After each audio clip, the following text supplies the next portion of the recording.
Hi, my name's Londe Yusuf. And my name is Reggie Williams. And we're the co-founders of Black Film Space. Black Film Space is a grassroots organization dedicated to enhancing the skill sets of Black filmmakers and building a community of creatives. We host events such as screenwriting workshops, panels, mixers, and other events that are designed to support Black content creators. In the next episode of the Black Film Space podcast, we interview Shannan E. Johnson. Shannan is a former SYFY network executive turned professional script consultant. In this episode, we deep dive into character development. Shannan elaborates on what makes bad people interesting characters, tips on creating character descriptions, wants and needs, and much more. And now, on to our interview. All right, Shannan, welcome back to the Black Film Space podcast. Thank you so much for having me. I'm so excited. Of course, I'm excited as well. You know, you always have very insightful takes and good information to offer us, so we're really excited to have you back. How's it going today? It's going well. I'm out here in sunny and still hot, which is great, California. Very, very jealous. It's getting cold out here. So yeah, in today's episode, we want to talk a lot about character development, something that's incredibly important in regards to telling stories. So in the world of TV and film, what makes a compelling character? I think what makes a compelling character is ensuring that your characters are three-dimensional, meaning that what's on the surface isn't necessarily what's on the inside. I think we have to take into consideration, just as people, that our friends probably know us as this one thing. Our parents might know us as this other thing. When we go to work, they may see us as this other thing because we're always wearing a mask and we're always sending our representative, whether that's done consciously or not. And so a lot of the work that needs to be done with a character before that character gets on the screen is figuring out what that character isn't showing us and how we can allow that character to be vulnerable with us, the audience, even if they aren't being vulnerable with anyone else on the screen. Where are those moments when we're actually going to get to see who this person is? And just again, imagine for yourself, how many people really know you? Yeah. How many people, if you told them your actual opinion about something or acted in a particular way, they would be surprised and go, well, that doesn't seem like you, right?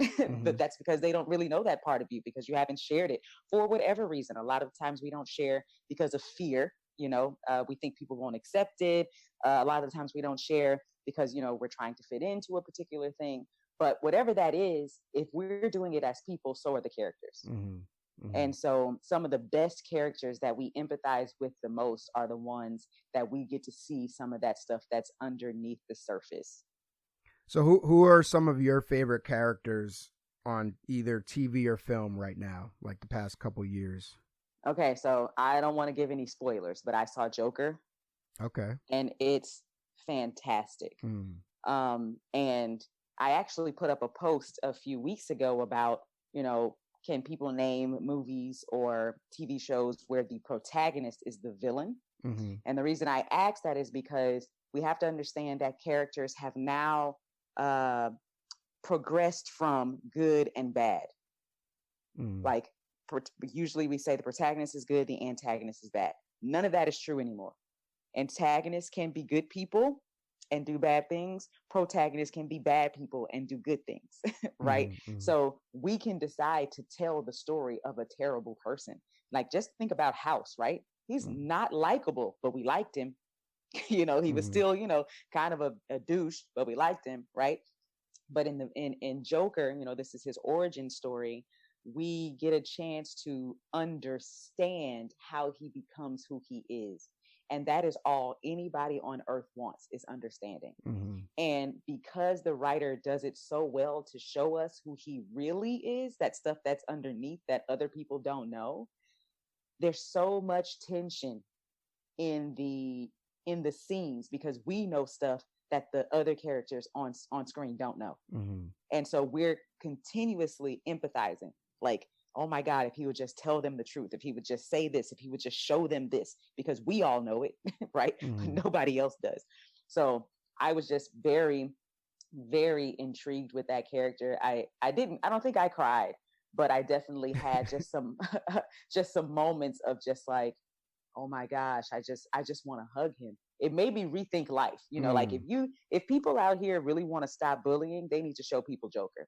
And it's kind of one of those things where it's like, well, you don't want to show them Joker and then teach the victims that they get to become a crazy person, right? Yeah, Because Joker is a villain, regardless to all the reasons that he became one, he is a villain.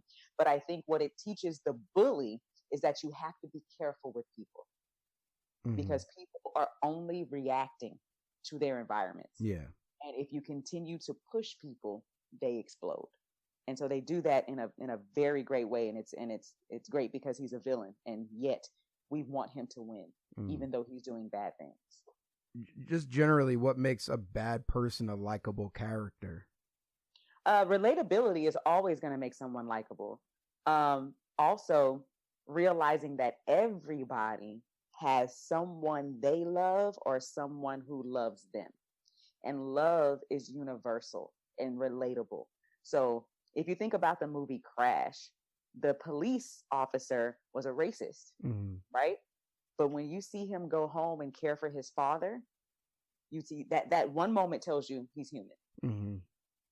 So later on, when he's then trying to help the Black woman out of the burning fire, as much as we understand her fear, because earlier he basically raped her in front of her husband, right? Or at least tried to molest her. So we understand her fear, but we also know that he's actually trying to save you right now. He's not that bad guy that we think he is,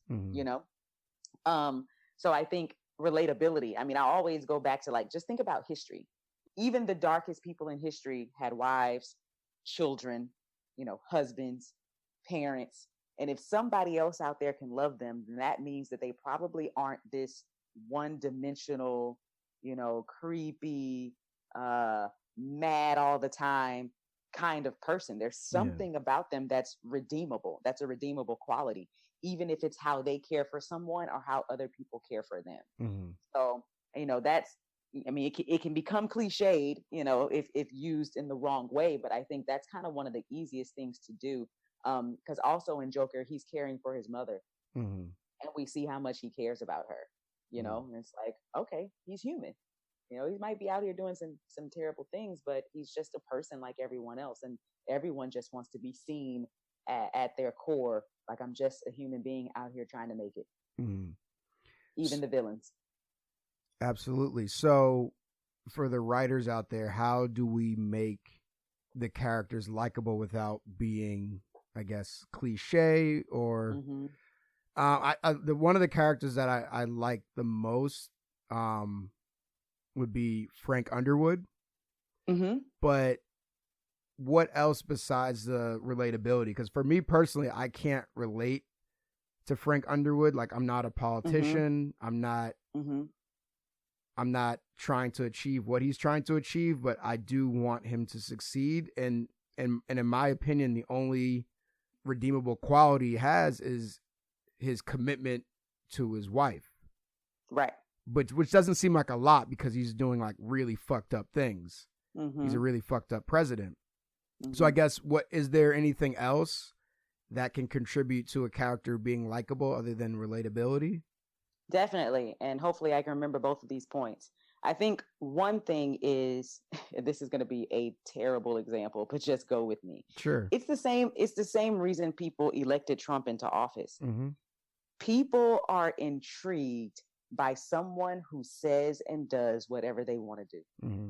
We all wish we could be that, right? Like, I had to come to a realization, like, one of the reasons I dislike Cardi B, not presently, but when she was on Love and Hip Hop and she's on Instagram talking crazy, and now suddenly she's like everybody's role model, right? It took me a moment to get over myself, because I realized I dislike her because she's everything women in my life told me I couldn't be or I wouldn't be successful. And here she is being all of those things, and she's far more successful than I've ever been. And I was jealous of that. Therefore hating, therefore intrigued. Frank Underwood is no holds bar. He tells you, like, he's just straight up, you know what I mean? He tells you what he wants. He tells you what he's going after. He tells you what the consequences are going to be. And then he holds to that word. And I think we're intrigued by that because most of us wish we could be like that in real life. So that's, the one thing. The other thing is, I don't think that any of us think that if he gets in office, he will take America down. I think he's willing to do anything to get there. But I don't think we think he's going to be a bad president, or that, he's going to make it so that, some other country can take over, or, terrorize us or anything like that. And so I think because of that, we understand he's a villain because he'll do anything to get there, but we don't think that his intentions when he gets in the office are bad. So we're more willing to go with it.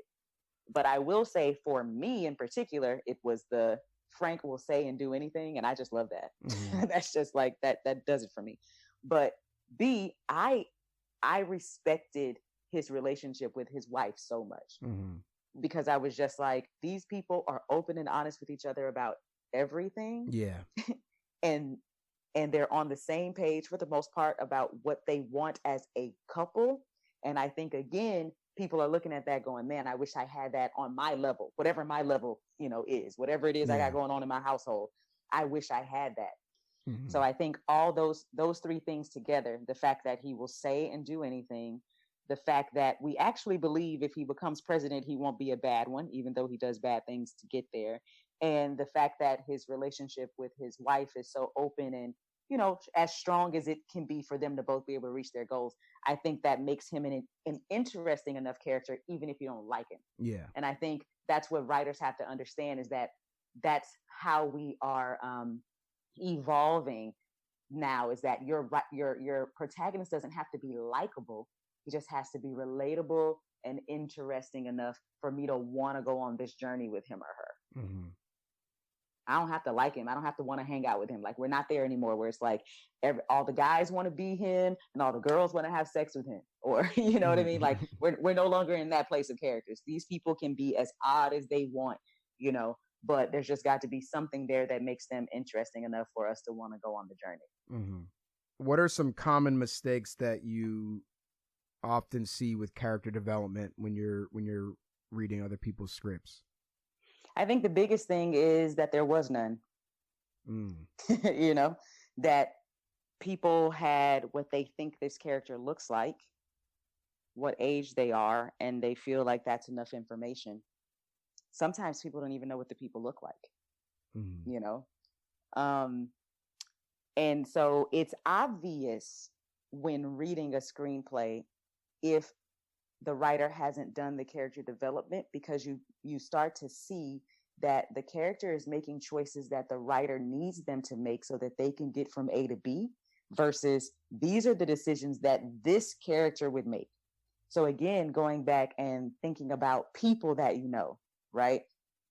If you like go back to high school, you and two of your friends have a test to take. The three of you are not going to prepare for the test in the same way. One of you guys might be a super overachiever like myself and, actually study and get some extra hours in with the teacher so you can be prepared for the test. Then there's somebody else who's just that genius who doesn't have to study at all. So they just, stay up late and watch a movie, come in the next day and get an A. And then there's the other person who's like, yeah, I already got the answers from somebody else. They each had the same goal, but because of who they are, they went about reaching it differently. And when you read a screenplay, you can tell when it's like the writer saying, well, they have to go here to get to here, so I'm just going to make them go there. But then you're looking at all the other evidence in the screenplay and you're like, yeah, but that character wouldn't make that decision. You know what I mean? Like, that's not who that person is. One of the examples I like to give is thinking about the Marvel universe. Every single one of those movies is the same movie. Save the world. That's the goal. Save the world, save the girl, save the child. Yeah. It's all the same movie. What makes it different is the superhero and who that person is. Captain America, Iron Man, and the Hulk do not save the world the same way because they're not the same people. They don't have the same experiences. They didn't become super in the same way. You know what I mean? So they don't they don't take the same actions to get to the same to get to the same goal. And so I think it's very evident when someone hasn't done the work of trying to figure out who this character is. So that's why I always try to take it back to people. Think about your family. You, your mom, your dad, and your sister or your brother. Mm-hmm. Do you guys do exactly the same thing to get one thing done? Let's say it's time to get dressed in the morning and everybody has to be in the car by 10 o'clock.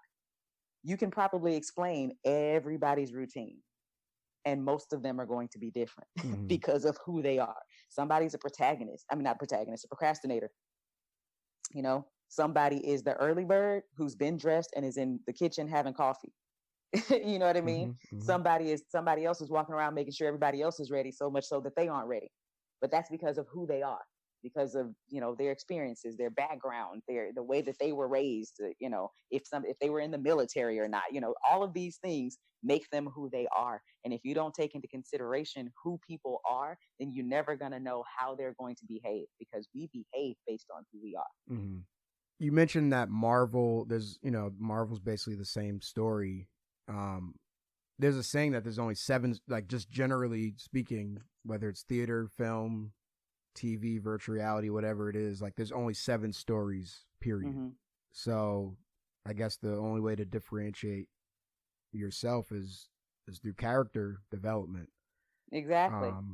Exactly. That's exactly what it is. Everyone's telling the same story. It's why I tell people all the time, like, you think your idea is unique, but at the end of the day, you're just telling the same story that we've seen. What you decided to change was the world, the character, maybe the stakes. You know what I'm saying? But at the end of the day, it all boils down to the same stuff. So what's going to make yours stand out from somebody else is the work that you're going to do on that character and who we're deciding to follow through this journey. So you mentioned that a lot of writers, they're like voicing their characters through the story rather than the character actually doing it. It's like it's the writer doing it. What would be so can you, I guess, elaborate on how a writer can improve upon that? Yeah.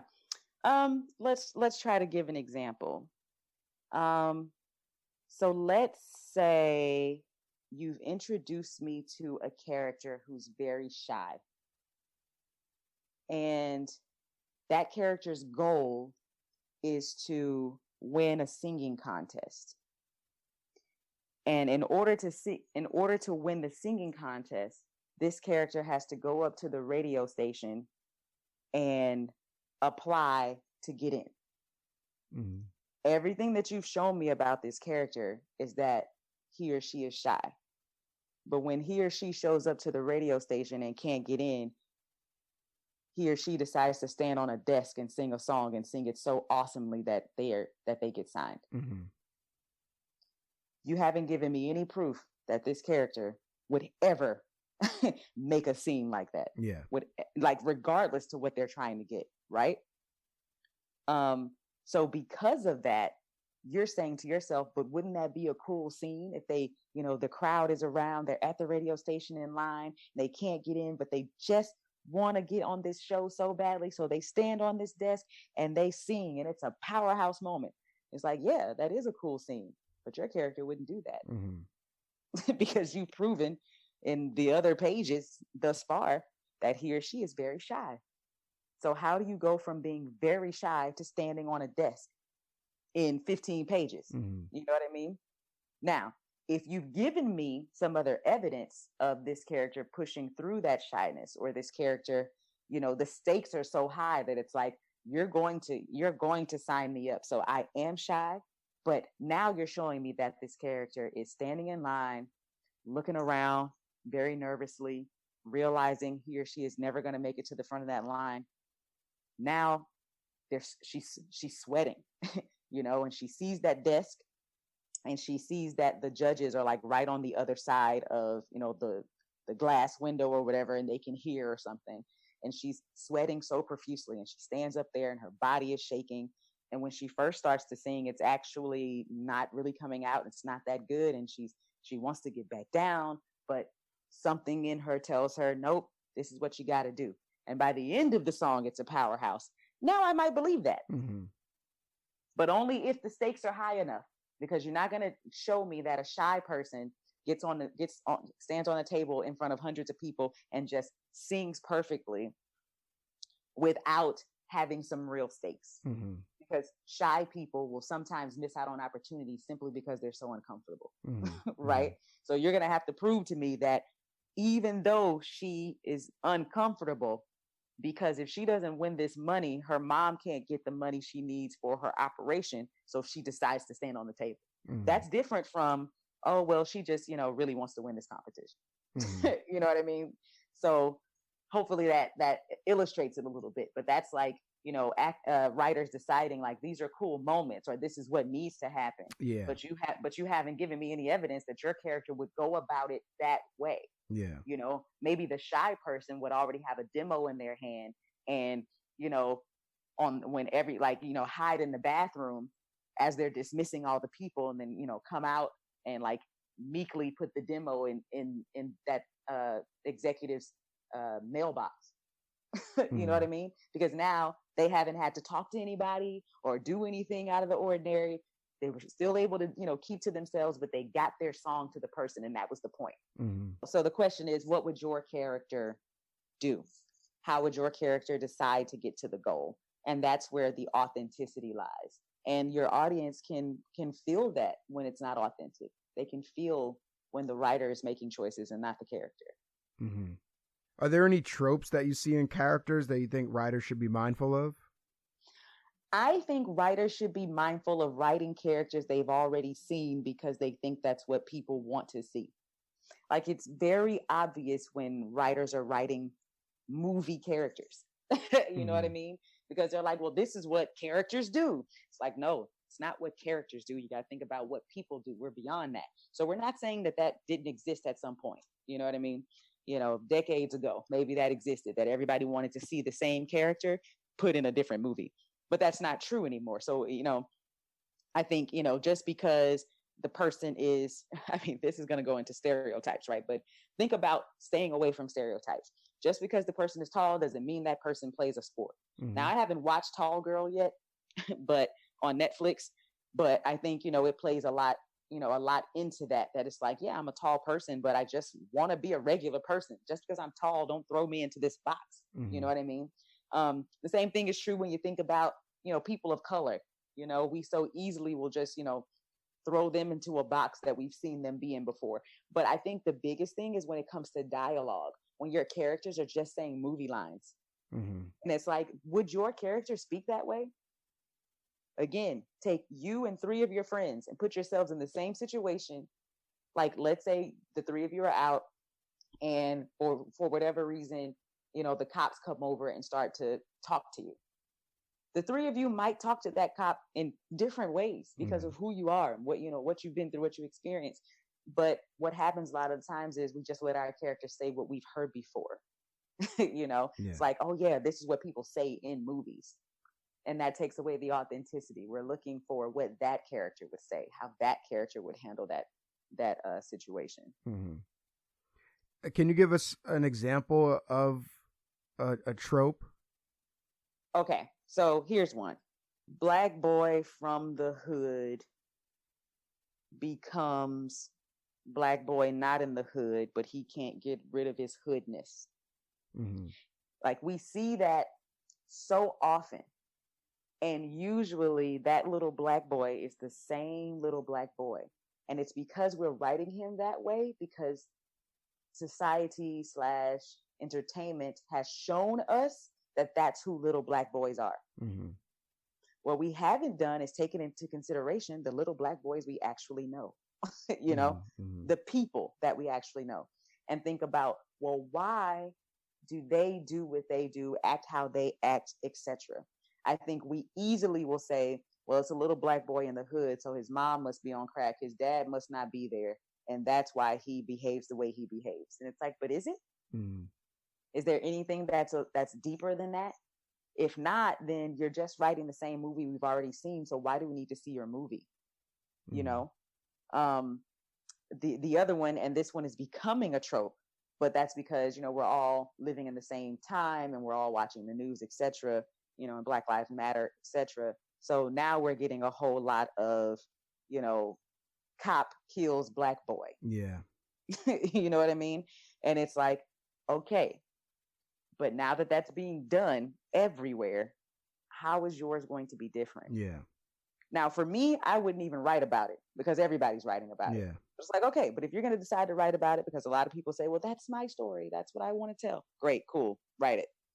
But then you got to be able to say, but then what makes any of your characters any different? Mm-hmm. And so The Hate U Give does it really well. It took me a long time to watch it because I didn't feel like watching another black boy get killed by the cops. Mm-hmm. And I didn't feel like watching more rallies and more blah, blah, blah. Like I see that enough on my social media. Mm-hmm. I didn't want to watch it. I was over it. But people kept saying it was so good. It's so good. So I was like, all right, cool, fine. I'm going to watch it. And it was so good. But that's because the protagonist was characterized so well, because she was dealing with the dichotomy of being two people, right? That we hear about, being black. There's the person that you get to be when you're with your people, and there's the person that you have to be when you're not. And that made her story that much more different to tell, right? Like, this isn't the story of the black boy who got shot. This is the story of the witness. And the things that she was going through and her relationship to her father and stuff that he had been through, her relationship to her siblings and step siblings and to her mother, made her so unique that I was interested in her story. I didn't care what she was going through. You know what I mean? I didn't care that it was about the young boy being shot. I was just interested in knowing about her and making sure that she was okay. And so I felt like they dealt with all of the race issues in a, I don't want to say subtle way, but I will say different way. Yeah, nuanced way. Yeah. That I didn't feel like they were just hitting me over the head with it. You know what I mean? Like, we get it. The cops killed him, and that was a bad thing. We're all living it now. Like, we get it. You don't have to hit me over the head with it. I know. So give me something else that can get me invested in that story.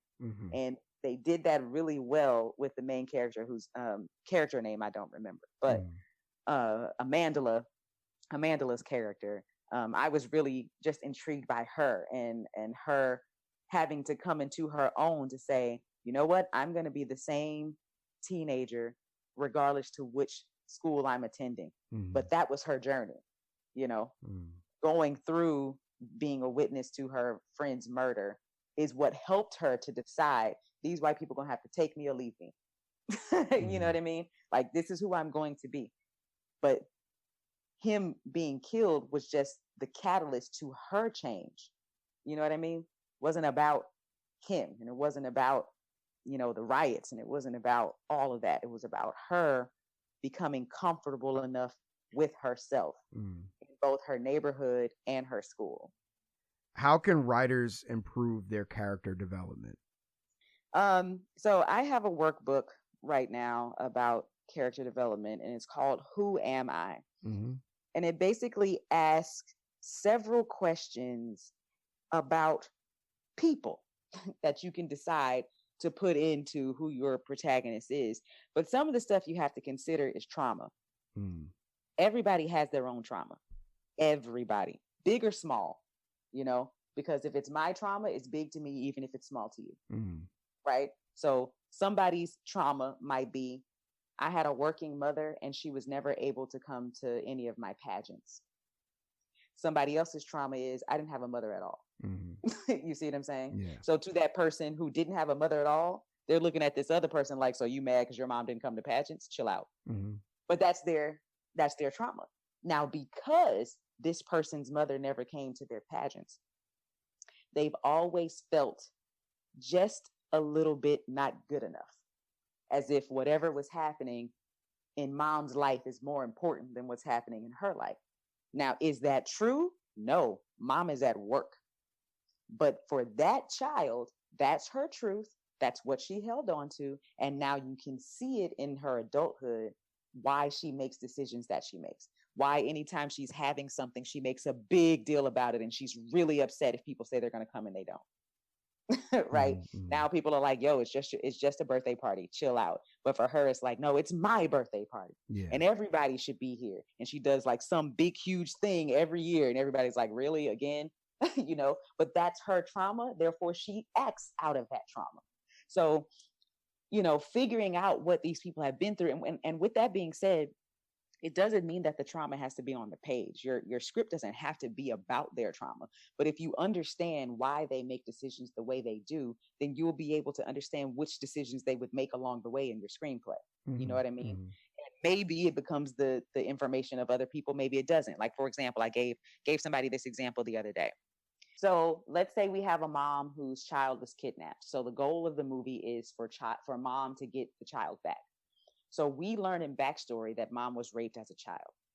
That information brings stakes to the present story because we know that mom may be thinking, not only is my child kidnapped, but might be being sexually violated simply because she was sexually violated, right?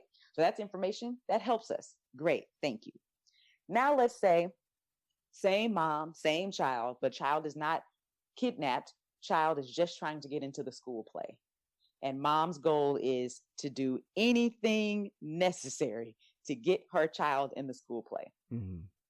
Why are you giving me the information that mom was raped as a child? Mm-hmm. How does that help this present story? If it doesn't help the present story, I don't need to know it. That's just some development that you did on your end to know mom was raped as a kid. Okay, so then how does that affect mom's moves while she's trying to get her child into this school play? If it doesn't affect the current story, I don't need to know that information. But that doesn't mean that you as the writer don't need to know that information. So there's a difference between what character development is happening for the writer and what's happening for the story and for the audience. Mm-hmm. Do characters have to grow for the story to be interesting? If you're writing a Hollywood story, yes. Characters grow in Hollywood films. They don't have to grow a lot. They can grow just the tiniest bit. But in Hollywood films, all characters have an intangible goal. And that intangible goal is things like, wanting to be more confident, wanting to be a better person. If you think about Wizard of Oz, the lion wants to not be cowardly, right? But those things are intangible, which means we can't measure it, so we don't know if you have progressed. Mm-hmm. So the only way that you can show us progression is through the tangible goal. So for the cowardly lion, if I can get Dorothy to the wizard and take her through all this dangerous stuff along the way, then now I've grown. I'm no longer a coward. How do we know? Because we made it to the wizard, right? Mm-hmm. So in your films, in a Hollywood film, yes, your character has to grow, even if it's just a little bit. So another example is thinking about the movie Up, right? Mm-hmm. He's an old cranky man at the beginning and he's an old cranky man at the end. But the difference is he's now opened himself up to be able to love somebody else, this little boy. How do we know that? Because he shows up to the little boy's thing and pins the button on his shirt. That's it. Mm-hmm. But before then, just by how he was introduced to the little boy, how he talks to the construction workers outside of his house, that old man doesn't want to have anything to do with anybody because he lost his one love and he feels guilty that he wasn't able to give her the one thing that she wanted. Mm-hmm. He now puts everything on the line to go get the one thing that she wanted. And in the middle of it, because he's dealing with this little boy, he loses all of that, the house, the balloons, the everything. He can't do what he was supposed to do for her. But along the way, because he's growing, that now is not the most important thing to him. The little boy is keeping him safe and getting him home. Mm-hmm. And now we see that he's going to have a relationship with the little boy from this point on, which shows he has grown. Doesn't stop him from being grumpy, but we see that he's grown. Mm-hmm. And you say Hollywood, so with indie films, the indie scene, you don't see that as much, or it's not as cut and dry? Right. It's not as cut and dry. You can kind of do what you want if you're independently making something. You know what I mean? It just really depends on what you want the end goal to be. There are a lot of people out here making movies that are never going to, be up for Oscars or never going to win film festivals, or you're never going to be seen by millions of people. But Hollywood has a box that they like people to work in. And every now and again, somebody is on the outside of the box and, it gets really big and, it does get the awards, etc. But in independent filmmaking, you do kind of have that room to do what you want. So your character doesn't have to grow, and that's totally fine. However, there had better been a goal and some stakes, because if not, I'm not going to make it past Act 1. Yeah. I'm just thinking, how does that work? How can you just, and not necessarily about getting people to watch, but just getting whoever's reading the script or whoever's watching the movie, how to get them hooked and how to have them feel satisfied at the end of the movie if they haven't grown. Well, in my opinion, and I've seen some independent films, but I'm a Hollywood chick, so I can't necessarily just be like, well, I am the master of independent films. Mm-hmm. But in my opinion, it becomes the rest of the pomp and circumstance that people are enjoying. They're enjoying the cinematography. They're enjoying how artfully told the story is. So they're not really focused on those structural things. A lot of independent films, again, in my opinion, are usually made by writer-directors. So it's all in their head and they're just vomiting it out how they see it and they want it. So it's not like, in Hollywood where it's like, no, somebody else wrote it and then this person went and, decided to direct it. And so it had to be really clear because the writer's not in the room and blah, blah, blah. It's like when it's just your project, you can do whatever you want to do. Mm-hmm. Like even when you think about like somebody like Spike Lee, right? Mm-hmm. Spike Lee, for the most part, doesn't necessarily live within that structure. He's done it a couple of times, but even if you think of like She's Gotta Have It on Netflix, right? Mm-hmm. He was doing whatever he wanted to do. You could watch a whole episode and not know what the goal of that episode was or what the point of it was, but people still enjoyed it because they're enjoying the music, they're enjoying the art, they're enjoying, all of these other things that have nothing to do with story, but it's not stopping them from enjoying it, Yeah. So sometimes I host or facilitate screenwriting workshops at Black Film Space. Mm-hmm. Sometimes I read friends or colleagues' scripts, and I'm always looking for the growth. Right. So how would you offer feedback for someone who doesn't, who like, how do you even know what they want? You know what I mean? Like, right. Yeah. Yeah. Sometimes I have to ask, because I know enough about myself to know that if I'm reading this from a Hollywood point of view. Mm-hmm. So if that's not what your goal is for this thing, please tell me so I can read it through another lens. Right. But again, if your character is interesting enough and if their goal is solid enough, if I'm interested in the read, at the end of it, I don't care if the character grew. Like if you were able to keep me invested, if there are stakes, and there's a goal, and the character is interesting, I don't necessarily have to have the character grow. Mm-hmm. But for me, if those other things aren't there and the character didn't grow, and I got bored by like page 10, and I'm just pushing through because you paid me to, read the rest of this and give you give you full detailed feedback, then my notes are going to be more so about trying to understand who this person is in the first place and why you want me to invest in them. Mm-hmm. Because, it's 2019, there are a million things people can be doing, including just looking at their phone. Yeah. So watching all the other content. Yeah. Out there. So if I'm not invested by page 10 or 12 when it's TV, 15 to 20, and 20 is pushing it, but I usually give people that many for a feature, then I already know you don't have a goal here. Mm-hmm. You're just writing. Mm-hmm.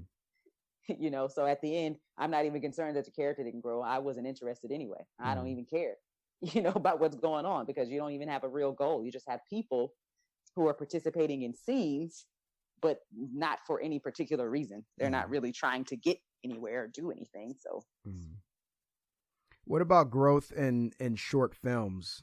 In my opinion, shorts are much harder to write than features because you have to tell a story and develop the characters in a very short amount of time. Mm-hmm. What do you think about characters growing in that amount of 15-minute short film?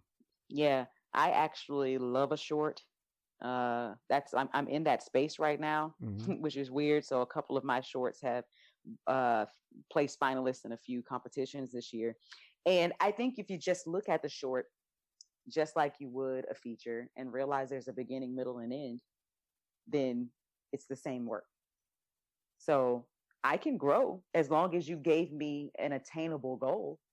But if the goal is to save the world, and at page 1, I didn't even know that there was a world to save, then yeah, it's probably a, and if I'm this wimpy kid who, I don't necessarily have the skills to save the world, I don't have the brute to save the world, but that's what you expect me to do in 15 pages, then yeah, it's probably not going to be able to be accomplished. But if I am an FBI agent who works on bombs, and you open and I'm already in here detonating the bomb or trying to detonate the bomb, then I might be able to save the world by the end of this short. Yeah. And whatever it is that I was supposed to do to grow, maybe it's my confidence, maybe, you open up and I'm in, FBI training class working on bombs, and your teacher says to you, you're really skilled at this, but, you just got to believe in yourself. Right. So you're walking home and you're kind of down on yourself because you're good at this. And people come running out of a building screaming, and you hear them saying, there's a bomb, there's a bomb. And now you're the person who has to go in and save the world. So what's going to happen in this scene is not only are you going to be able to detonate the bomb, but you're going to have to be confident to do it. So you grew. Mm-hmm. It was an attainable goal. You have to give me the proof that your character is even the person for the job. Mm-hmm. You know what I'm saying? So there's got to be some skills or something that they have that says that they can attain this goal, especially in a short film. Mm-hmm. And then if you understand what their intangible need is, then you understand where the growth happens, because the only reason I can reach the tangible is because the intangible grew. Mm-hmm. The only reason she's going to be able to detonate the bomb is because she becomes confident. So the growth is possible. It just shouldn't have to be this enormous growth. Like, again, going back to Up, that's like a almost 2-hour movie, and he grew very little. So for you to think in 15 pages, your person is going to go from the most grumpy person in the world to the happiest person in the world might be a stretch, but it doesn't mean that they might not have a happy moment. Yeah. You know what I mean? When you say tangible and intangible, is that synonymous with wants and needs? Yes. So I say the needs are intangible because they're usually on the inside of you, mm-hmm. right? They're usually, maybe flaws, maybe areas of growth or development for you as a person, things that you literally can't touch, can't see. Whereas wants are usually something that you can touch and see. So for example, I always use confidence because it's like an easy thing. If I am the shy girl who lacks confidence, but I need to win this singing competition, in order for me to get on stage and sing, what has to happen? I got to be less shy and I got to become more confident. Mm-hmm. But when I win the competition and the trophy is in my hand, this tangible thing, now we all know the only way she could have won this thing is if she became less shy and more confident. Mm-hmm. So now the need has been met because the want was met. At what point should writers be thinking about wants and needs? You don't have a story if there are no wants and no needs. So, everybody decides, everybody's idea comes from a different place. And I think people have to know the difference between an idea and a story. So some people have a concept and they only have the goal, which is the want. Some people only have the character because, they were walking around, one day and they saw this person and they were like, oh my gosh, that person would be a great character. Cool. But a great character can't, make a movie. A great character has to have a want. Or, for example, Black Lives Matter, right? That's a concept. Mm-hmm. A Black boy getting shot by a cop, that's a concept, but that's not the story, mm-hmm. So who is the person trying to achieve something? The want, right? What do they have to gain or lose? The stakes. And I do think that everybody should have a need, but it doesn't necessarily mean that it's something that we see. Yeah. or something that we understand, because when you think about the Marvel movies, each one of those people's superpower comes from their need place. Mm-hmm. Right. So the Hulk is this, scrawny scientific guy who has no strength. So, he just doesn't think much of himself because he doesn't have the strength. Well, now he has it and it's kind of out of control. Mm-hmm. Or Captain America just wants to save people because saving people makes him feel better because he's a little guy. And the little guy always gets last. Well, now he's the strongest, most handsome guy in the world. Mm-hmm. And that fulfilled his need, not his want. His want was to save the world, but he couldn't save the world because of his need. Once his need was fulfilled, now he can go save the world. So the need is what helps create that three-dimensional character, is what helps give them depth. Mm-hmm. But the want is necessary for there to be a story. Mm-hmm. If there's no want, there's no story. It doesn't exist. So in your workbook, you have a blurb that says, "How does the world view the character?" Mm-hmm. What does that mean, and why is that important? So what that means is, going back to the mask example earlier, is that the world may view you as one thing when you are really something else because you've been wearing this mask or you have been sending in your representative. So I'll just use myself as an example. If I were to tell people that I was an extroverted introvert, they would be shocked. Mm.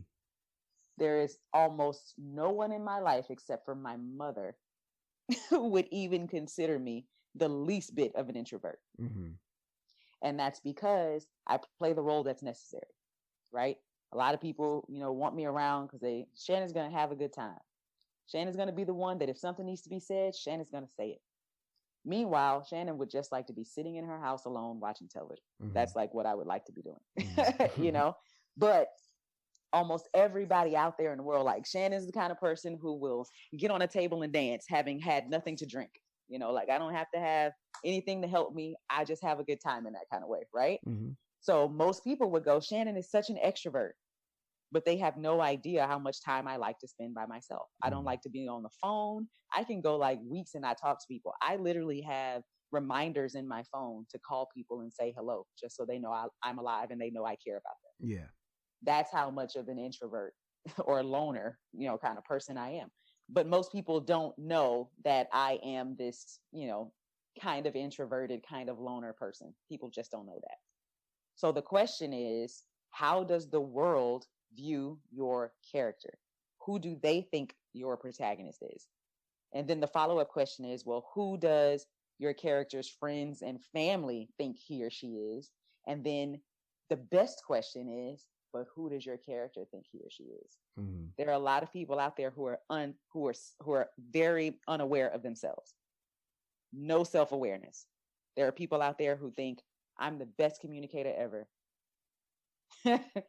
Then you get to communicating with them and you realize, no, actually, you aren't very good at communicating and your comprehension level kind of sucks. But they don't know that about themselves, right? Mm-hmm. So who they think they are, some people think I'm an awesome singer.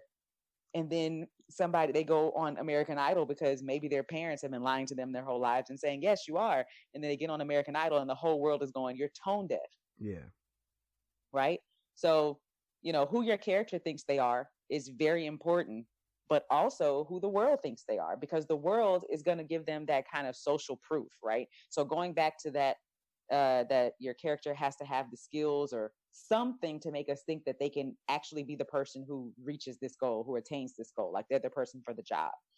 I'm going to know who they really are kind of by how the world treats them and interacts with them and reacts to them.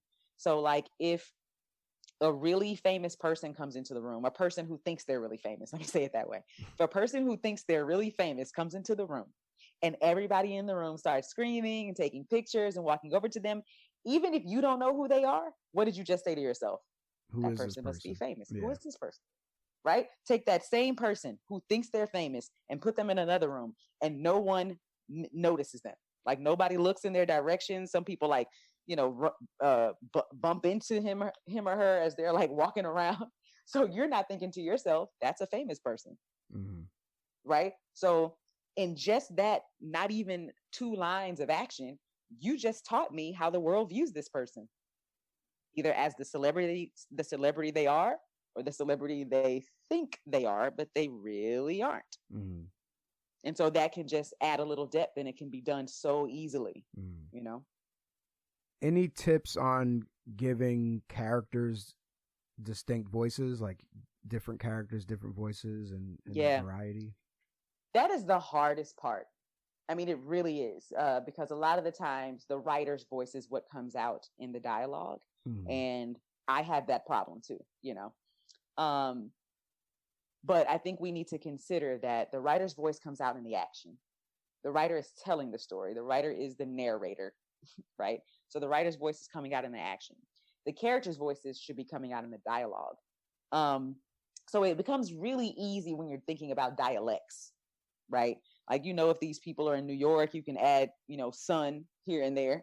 You know what I mean? If you know these people are in Atlanta, you know, they might not finish some of their words, right? What are you trying to say about people in Atlanta? Well, that's just the way they speak. You should listen to it. They don't really finish off all of their words. Now, that doesn't mean that that's everybody, right? No, but the same thing is true. Like, I'm from Houston, right? So there's a lot of that going on in Houston as well. We have a little bit of a drawl, and we have a lot of our own lingo. So, and we speak quickly. So sometimes people they just don't know what we're saying, you know, at all. So that's just how it is. So it's easy when you're dealing with dialects in that way. It becomes harder when each of those people lives in the same place. So now they're going to sound like the same person when they're speaking. So I think people probably heard this before. One of the tests you can do is to cover up the names of the characters and just read the dialogue and see if you can figure out who it is that's speaking. And if you can't, then that means they all sound like the same character, right? So some of the things about character development that you can do is just because I know a little background information about this person, I might be able to understand how they would speak. So for example, even though I am from Houston, you know, I have 3 degrees and I have to communicate for a living. So can I speak like people from Houston speak? Yes. But do I on a daily basis? No. So if I'm on the same page of action with some other people who live in Houston and can be as comfortable as they want in their language, you're going to tell when I'm talking versus when they're talking, right? Simply because of, you know, where they use their punctuation, what they decide to use, when and how they decide to use slang, when and how they decide to draw, you know, something out. So now with that said, don't get too stuck in the dialect or too stuck in the way that you spell out the words, because then it becomes hard for the read. So if you're from that particular dialect, you might be able to read it like, oh yeah, it's nothing. But just remember, the reader might not know anything about this place, and the actors might not know anything about this place. And if they can't get through it, they're just going to throw your script to the side. So you have to be able to show me in other ways and just hint at how this person would speak.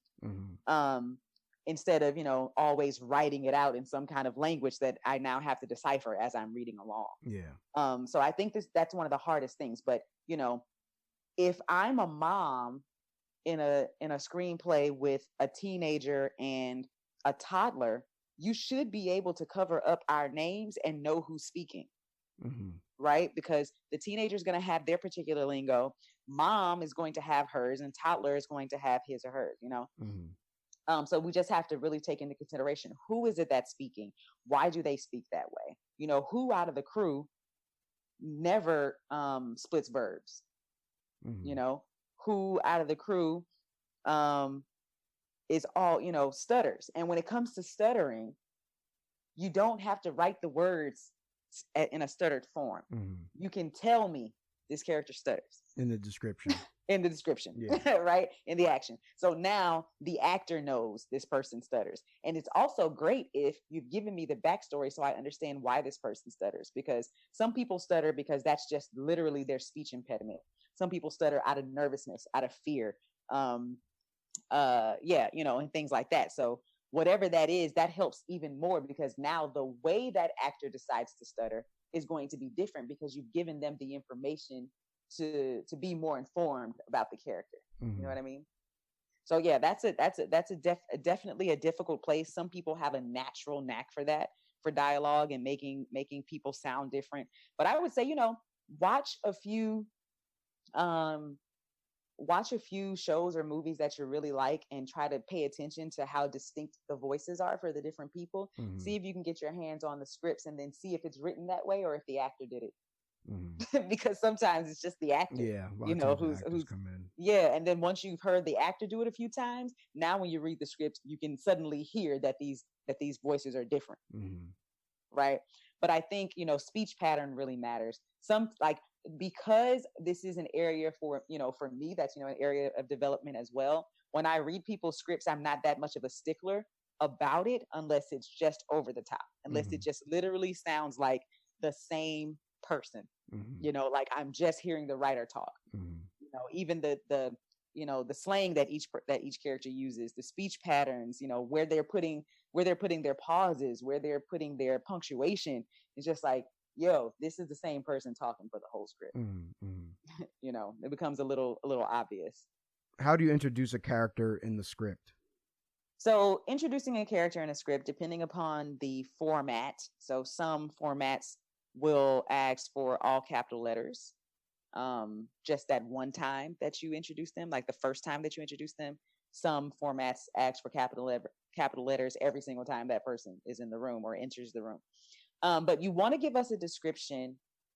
And I usually tell people to tell me a little bit about what they look like.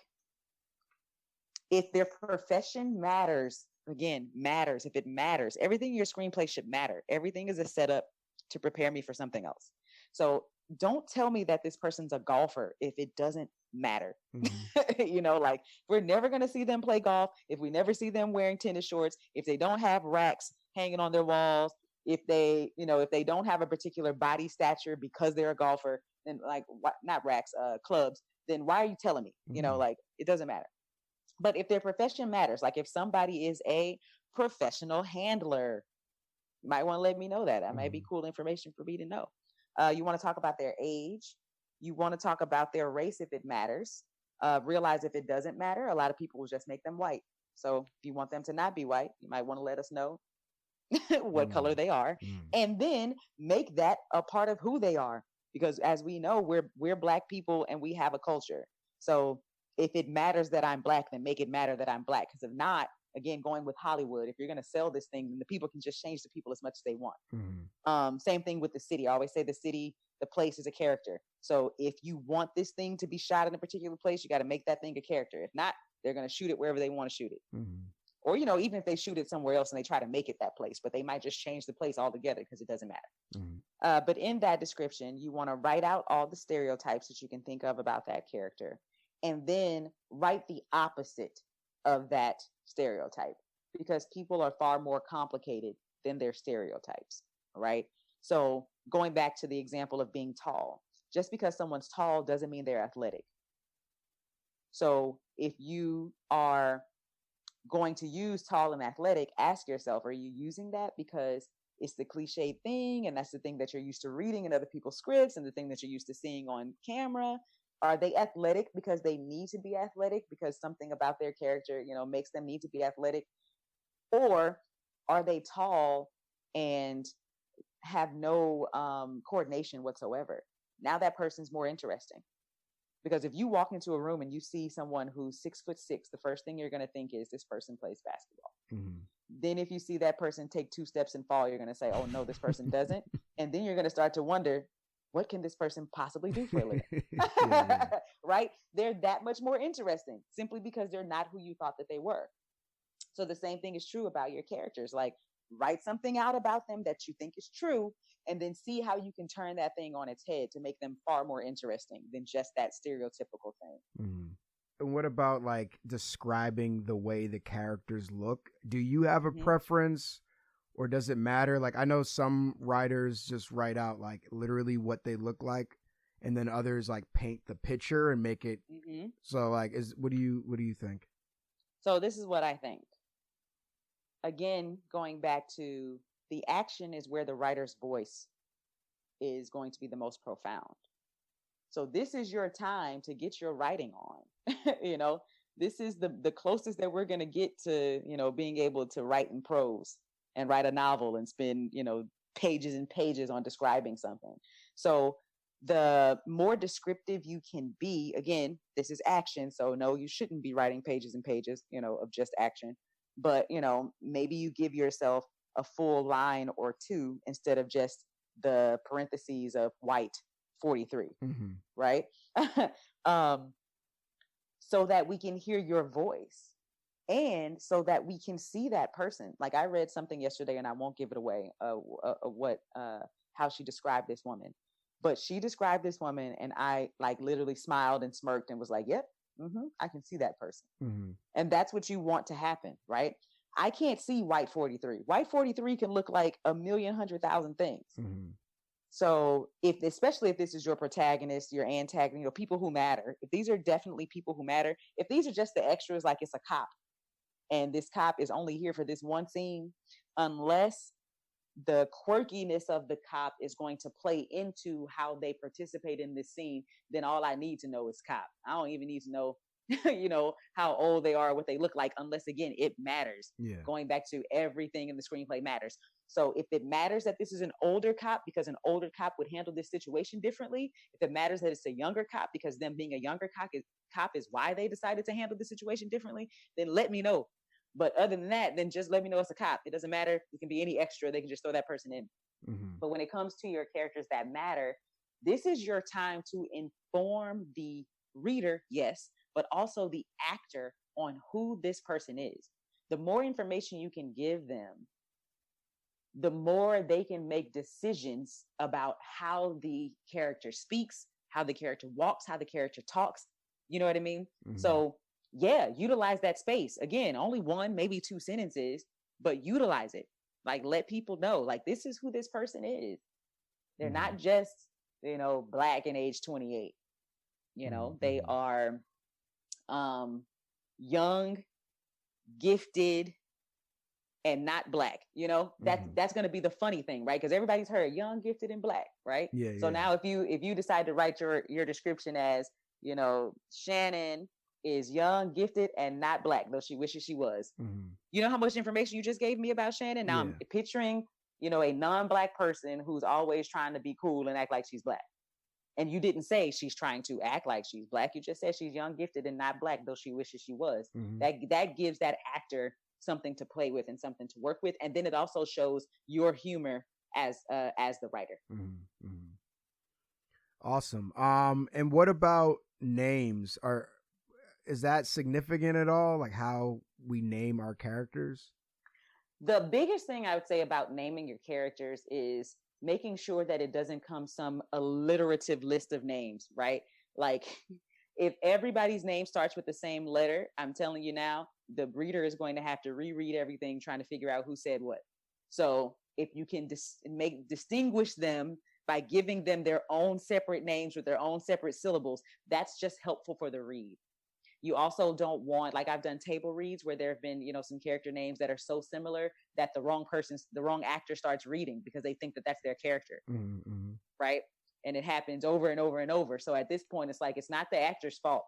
It's like, but you could have decided to name this person something else. But if you got a Kim, a Kathy, and a Kate all in the same script and they're not triplets, it's like, or even, not siblings, because some parents do that, for their kids. But, unless that's the joke that this family does that, unless it matters, unless I'm supposed to be getting something from the fact that all of these people have a name that start with a K, then don't name them that way because it's going to disrupt the read and it's going to disrupt the actors when they are trying to do their work. Beyond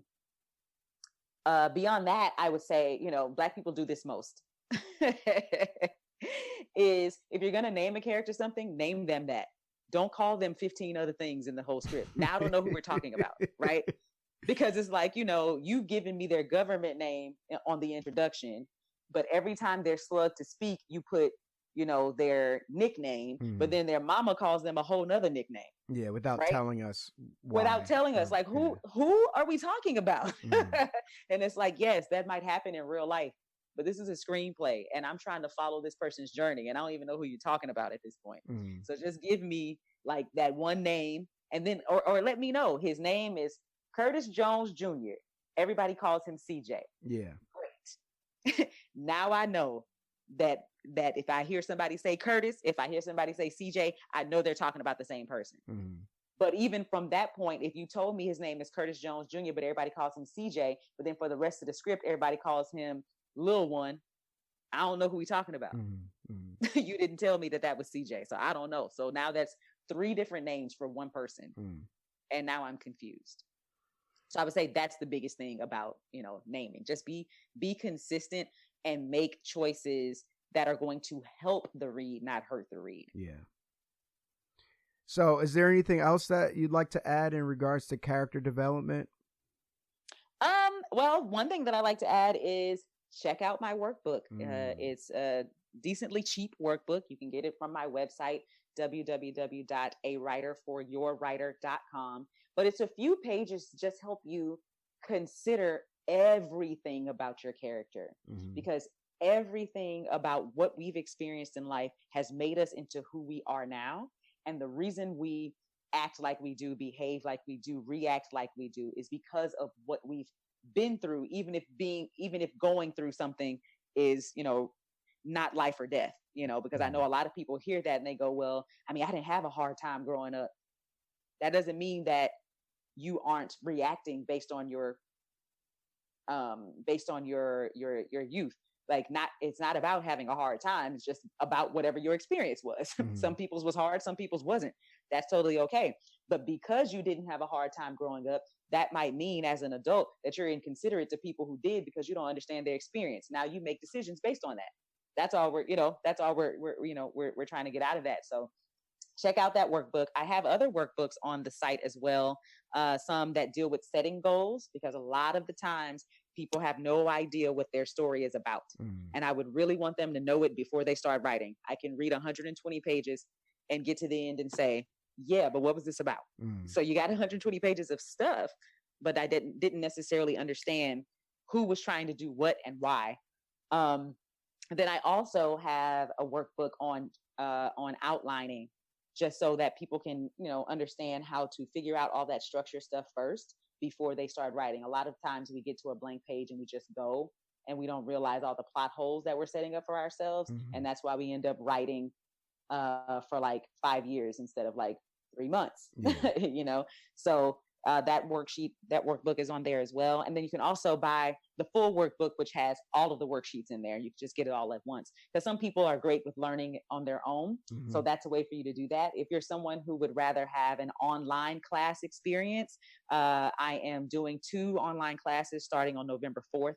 Both of them are 5-week courses. One of them is about structure. So we talk about goal setting. We talk about character development, conflict, stakes, so that you can have an outline and be prepared to write, which will make your writing process that much more efficient.